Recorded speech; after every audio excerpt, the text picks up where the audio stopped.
পরিষদ সমস্ত ভারতবর্ষব্যাপী বজরং দলের নামে এক সূর্য জাগরণ যাত্রা বের করেছে।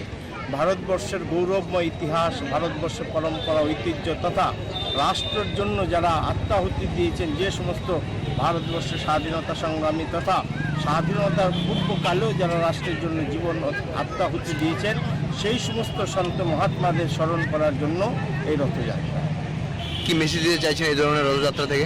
এই ধরনের রথযাত্রা দ্বারা মেসেজ এরকম দিতে চাইছি যে ভারতবর্ষের আগামী দিনে যে একটা কঠিন দিন আসতে শুরু করেছে ভারতবর্ষ ঐক্য সম্বন্ধে আমরা দেখতে পাচ্ছি।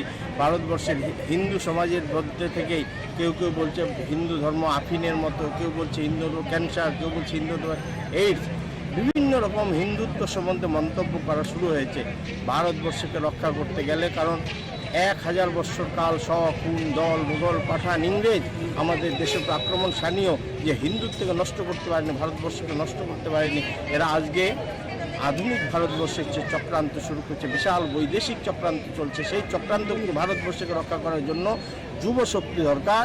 আর যুব শক্তির মধ্যে সেই তেজ, পরম্পরা, ঐতিহ্য জাগ্রত করার জন্য এই রথযাত্রা। আপনার পরিচয়?